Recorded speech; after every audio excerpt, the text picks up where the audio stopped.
And here we are pulling up to a one-time phone call lawn mowing. Nobody's mowed this yet this season, as far as I can tell.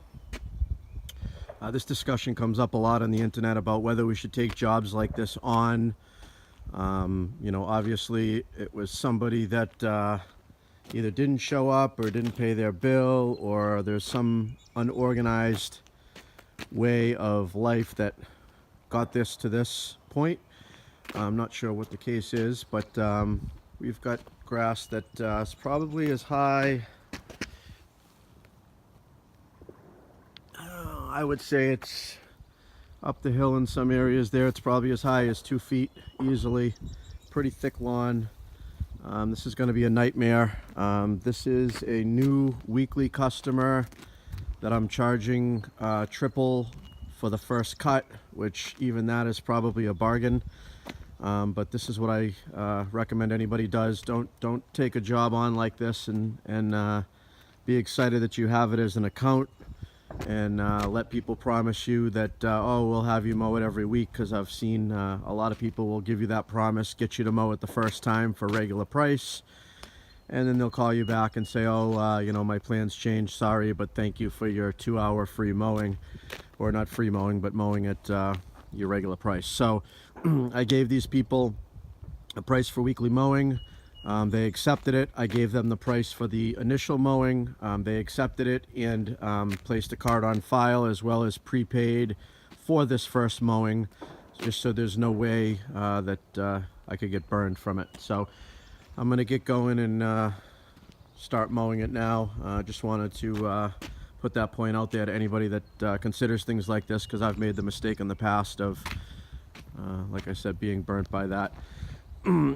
Try to read people. I mean, not everybody's out there to screw you and get something for free, but you have to protect yourself and be aware of things like that. And this was just one of those examples. This is the only one I've had this year. All my other regular accounts have all been maintained, up to date. But this is a account that fits into my route, and not happy here on Saturday, Memorial Day weekend, out here having to work and do this. But it was my decision, and sometimes you just make a call like this. So I'll probably do a quick video when it's all set, and I'll let you know how long it ended up taking, because something like this is going to be long. I'm probably just going to cut it. I'm going to cut it with the walker. I'm going to raise the deck up as high as it can go. Pretty sure there's a place I can dump the grass here. Yep, there's some wooded areas out back that I can dump the grass. And I'm gonna have at it. Like I said, I'll probably shoot a video showing you the end result. Not that there's gonna be anything amazing, but I like to update on how long it took. There is a backyard. It's not a huge backyard, but it's the same situation up there, obviously very long. All right, I'll see you in a bit.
it took or how much I charged, but what I will do is do the math and post it up here on the screen. Basically just how much per hour. That way you could decide whether you feel it was worth it or it would be worth it to you. That's where we ended up dumping all the grass in the corner, up and around into the backyard here. Let me just show you the backyard, the remaining amount. It's just this little patch up here, as you saw in the video, and the patch over here. Kind of a few different areas. Now, you know, I did weed whack afterwards and left kind of a mess of some high trimmings here and there, but next week when we come back and mow it again, that'll, like right there, you'll see that'll neaten it up. Just more getting it under control at this point. And then I'll go back around here. And then we're back to the front. So again, I'll post up here how much the time versus price worked into per hour. And off the top of my head, I think it's, you know, it was fine. Made about the dollar value that I was looking to get per hour. Is a little extra wear and tear on the machine due to do a lawn like this. So I try to keep it to a minimum, but every once in a while I'll take one on, and I think the results on this one, I don't regret it. So, all right, have a good one.